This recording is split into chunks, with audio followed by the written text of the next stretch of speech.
Salam untuk kita semuanya, berjumpa lagi dengan saya di channel Aritela Tutorial, tempat kita untuk berbagi informasi seputar informasi pendidikan dan informasi guru, serta informasi lain yang ada hubungannya dengan pendidikan dan guru. Pada pertemuan kali ini, saya menyapa Bapak Ibu honorer tanah air yang selalu setia melaksanakan tugas tanpa mengenal lelah. Saya yakin Bapak Ibu selalu dalam keadaan sehat walafiat. Pada pertemuan kali ini, pada video ini, saya ingin berbagi satu informasi, yang mana informasi ini merupakan informasi penting terkait dengan isu pengangkatan honorer menjadi aparatur sipil negara. Nah, di tengah isu yang sedang heboh sekarang, Bapak Ibu, ada juga satu informasi yang sedang beredar, yaitu tentang jenis ASN. Sebagaimana kita ketahui bersama bahwa selama ini, ASN itu hanya terdiri dari dua, yaitu pegawai negeri sipil atau PNS dan pegawai pemerintah dengan perjanjian kerja atau P3K. Nah, informasi ini menambah satu personil ASN yang mana selain daripada PNS dan P3K juga termasuk honorer. Di sini juga disampaikan bahwa bukan orang sembarangan yang usul. Pertanyaan, benarkah honorer juga ASN? Bapak Ibu, simak info selengkapnya di sini. Jangan lupa untuk selalu dukung dengan cara like dan subscribe, share, dan komen, serta nyalakan tombol notifikasinya supaya semua informasi yang disalurkan melalui channel ini selalu update di layar Bapak Ibu. Tanpa basa-basi lagi, langsung pada informasinya. Tiga jenis ASN, yaitu PNS, P3K, dan honorer, yang usul bukan orang sembarangan. Nah, ini satu informasi Bapak Ibu ya, yang dikutip oleh jpn.com Jakarta, di mana masih hangat soal pernyataan Presiden Jokowi dan Menteri Penanggulangan Aparatur Negara dan Reformasi Birokrasi Menpan RB Abdullah Azwar Anas bahwa pemerintah sedang mencari solusi jalan tengah penyelesaian masalah tenaga non-aparatur sipil negara atau yang dikenal dengan honorer non-ASN. Tiba-tiba muncul ide anyar terkait dengan nasib honorer. Muncul gagasan yang mendorong agar revisi Undang-Undang Nomor 5 Tahun 2014 tentang aparatur sipil negara atau tentang ASN turut memperluas definisi ASN dengan mengakomodasi kepentingan tenaga honorer. Diketahui bahwa Undang-Undang Nomor 5 Tahun 2014 tentang aparatur sipil negara menyebutkan bahwa aparatur sipil negara atau ASN terdiri dari dua jenis, yakni pegawai negeri sipil atau PNS dan pegawai pemerintah dengan perjanjian kerja atau P3K. Nah, ide baru mendorong agar revisi Undang-Undang Aparatur Sipil Negara menyebutkan bahwa aparatur sipil negara atau ASN ini terdiri dari tiga jenis, yakni PNS atau pegawai negeri sipil, kemudian P3K atau pegawai pemerintah dengan perjanjian kerja, dan honorer. Nah, inilah isu yang bermuncul Bapak Ibu, yaitu tentang status ASN itu. Kalau dulunya kita kenal hanya dua, yaitu PNS dan P3K, nah di sini diusulkan selain daripada P3K dan PNS juga termasuk honorer. Perlu kita ketahui bersama bahwa rencana penghapusan tenaga honorer mengacu pada Surat Edaran Menteri Penanggulangan Aparatur Negara dan Reformasi Birokrasi Menpan RB nomor B garing 185 garing M titik SM titik 02 titik 03 garing 2022 tentang status kepegawaian di lingkungan instansi pemerintah, baik instansi pemerintah pusat maupun instansi pemerintah daerah. Jadi surat edaran tertanggal 31 Mei 2022 tersebut menjelaskan bahwa ketentuan Undang-Undang Nomor 5 Tahun 2014 menyebutkan bahwa hanya ada dua jenis aparatur sipil negara atau hanya ada dua jenis ASN, yakni PNS dan P3K, pegawai negeri sipil dan pegawai pemerintah dengan perjanjian kerja.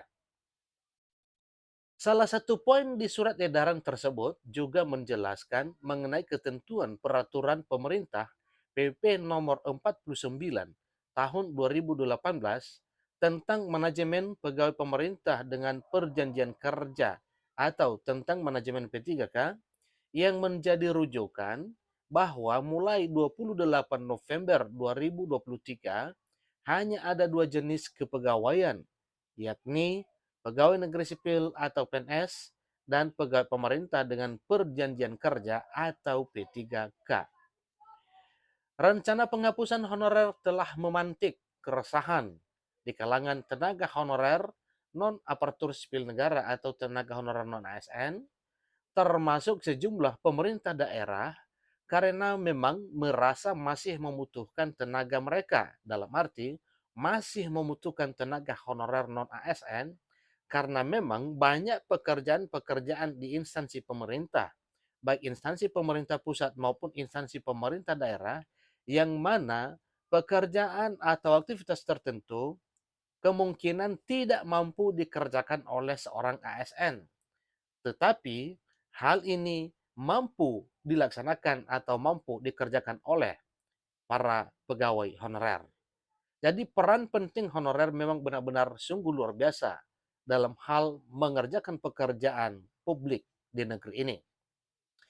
Perkembangan terbaru, Presiden Jokowi dan Menteri Pendayagunaan Aparatur Negara dan Reformasi Birokrasi Menpan RB Abdullah Azwar Anas memberikan sinyal tidak serta-merta memecat honorer per 28 November 2023 dan pemerintah sedang menggodok solusi jalan tengah.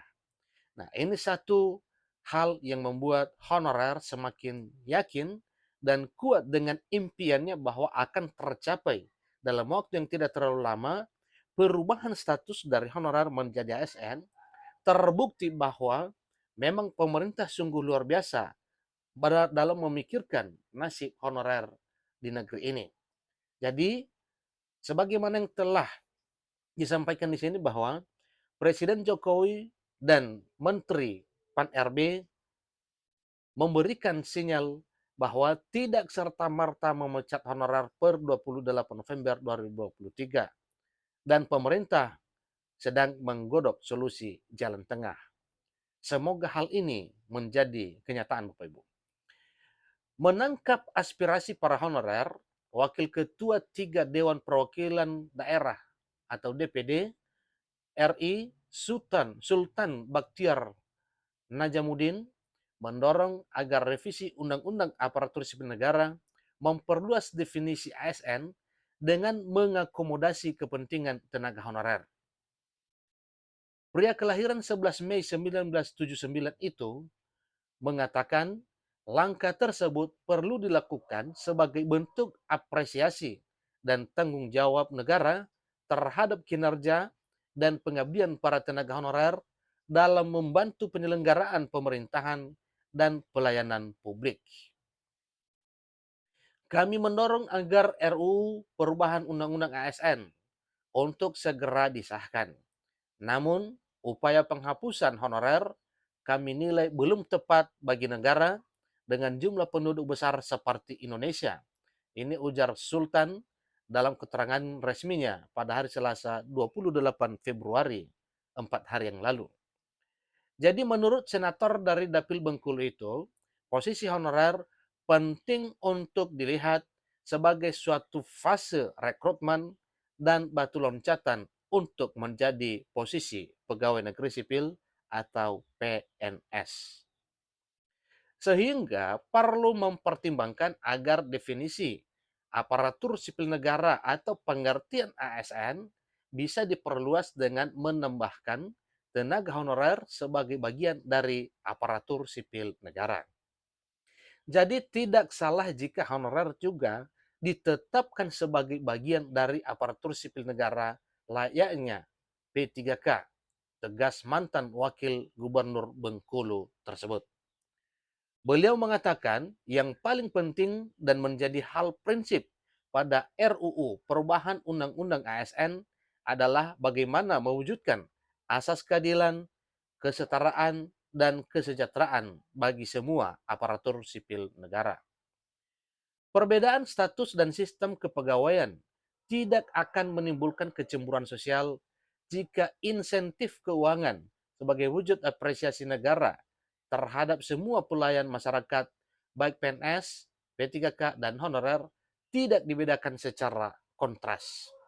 Nah, dengan ada perbedaan yang sangat signifikan antara kesejahteraan ASN dengan honorer ini, maka itulah yang memukul ya mental bahwa status honorer ini sangat rendah. Dengan keadaan seperti itu, maka para honorer sangat menginginkan kiranya status honorer ini bisa diangkat menjadi ASN. Masalah yang kami tangkap dari curahan hati para honorer di daerah selama ini adalah pada perbedaan perlakuan dan hak atas insentif keuangan pada pegawai yang memiliki kewajiban bekerja yang sama pada instansi pemerintah, ujar Sultan. Jadi itulah informasinya Bapak Ibu yang dimuat oleh JPNN terkait dengan usulan agar honorer bisa masuk dalam kategori status ASN selain daripada PNS dan P3K. Demikian informasinya. Sampai ketemu pada video berikutnya. Terima kasih.